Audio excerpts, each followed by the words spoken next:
9h45, histoire liée au monde extraterrestre, encore une fois. Mais attention, on n'est pas dans les mêmes zones que d'habitude. Non. Souvent, tu nous transportes aux États-Unis pour parler de Oui. ça.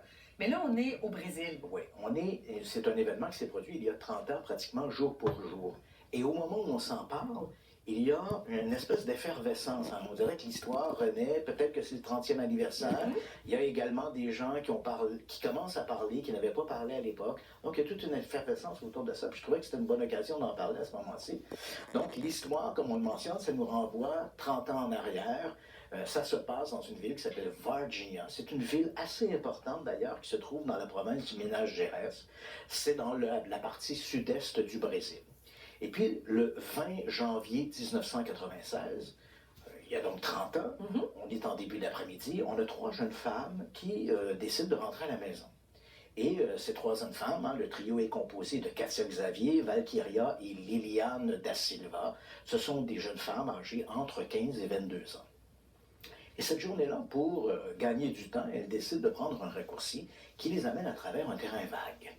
Alors, chemin faisant, Valkyria s'arrête et pointe du doigt une forme accroupie près du mur. Et là, une dizaine de mètres à peu près, il y a effectivement une créature qui est recroquevillée. Et qui est recroquevillée, ce n'est ni un homme, ni un animal. Donc, les jeunes femmes regardent. La créature en question semble avoir de longs membres filiformes qui rappellent un peu le ceux qui disent c'est pas vrai qu'il y a des aliens, là. Elle fait à peu près 1,50 m au maximum. Sa peau est brune, huileuse, et elle dégage une odeur qui rappelle l'ammoniac. Et à ce moment-là, probablement dérangée par la présence des randonneuses, la créature tourne son visage vers les 3 jeunes filles. Elle a de grands yeux rouges, presque lumineux. La tête est ronde et sur le dessus de la tête, il y a comme des bosses qui rappellent un peu des cornes atrophiées. Alors les jeunes femmes se disent qu'elles doivent avoir vu un démon. Elles prennent leurs jambes longues.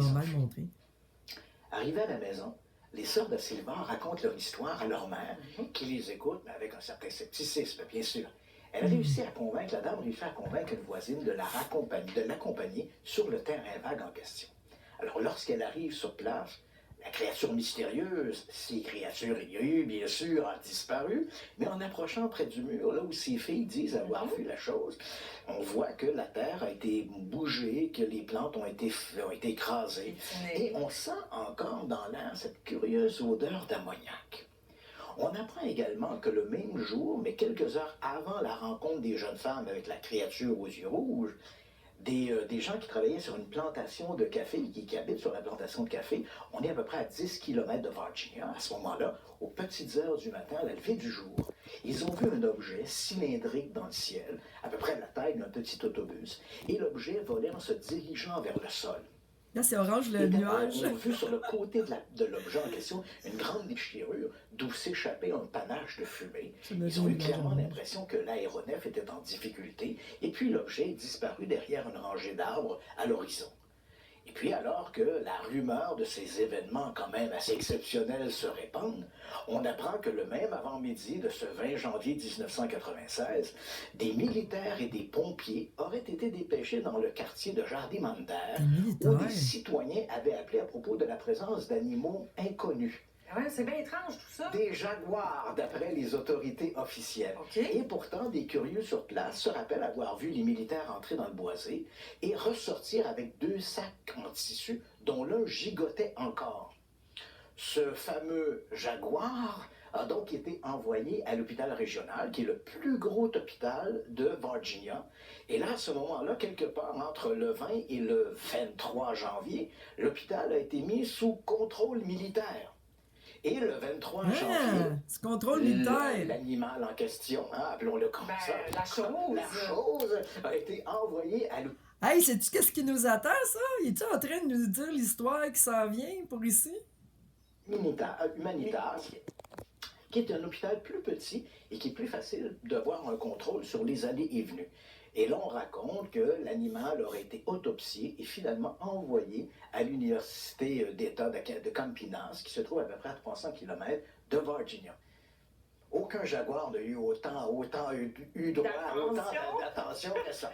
Et sur le terrain, à Varginha, les autorités, elles, minimisent l'affaire. Pour elles, lorsqu'elles sont questionnées par les médias, elles racontent que les filles qui sont à l'origine de cette histoire-là aurait simplement confondu un vagabond qui souffrait d'une malformation. Quant à l'histoire de l'hôpital, les autorités reconnaissent que l'animal qui a été admis à l'hôpital n'était pas un jaguar, et là je te donne vraiment la version officielle, c'était un couple de petites personnes, des nains, dont la femme était enceinte. Et une fois envoyée à l'hôpital régional, son état aurait nécessité plus de soins particuliers, et c'est pourquoi on l'aurait transféré à l'hôpital Humanitas. Quand on demande... Ça aurait-tu été une femme qui aurait été enceinte de reptiliens? Que c'est quand même d'étranges coïncidences. Ouais. Elle reconnaît qu'effectivement, tous ces éléments concomitants sont liés essentiellement à des coïncidences et qu'il n'y avait rien là-dedans à fouetter un chat ou un jaguar. De mystérieux.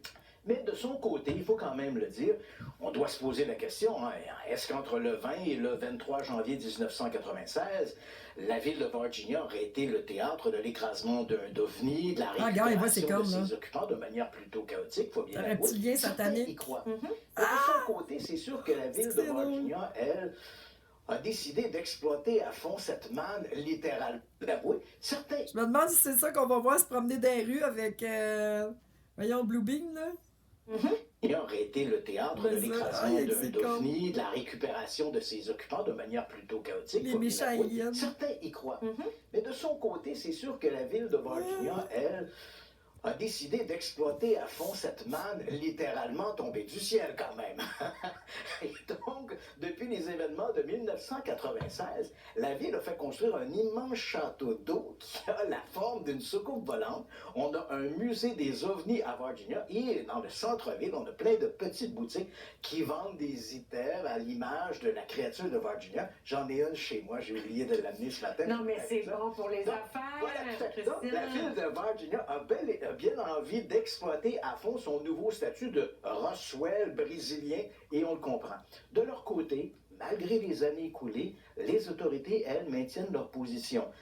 Les filles ont simplement vu un indigent qui souffrait de malformation et l'histoire de l'animal était essentiellement un couple de nains en position difficile. Et bien sûr, on se défend en disant il n'y a jamais, les deux hôpitaux n'ont jamais été mis sous contrôle militaire comme le prétend la légende.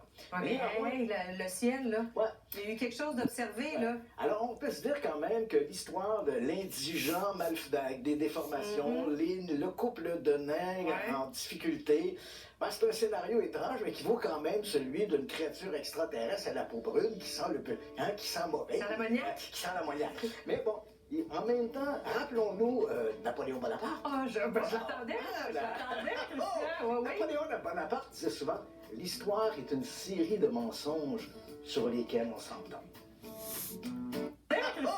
Napoléon Bonaparte disait souvent « L'histoire est une série de mensonges sur lesquels on s'entend. »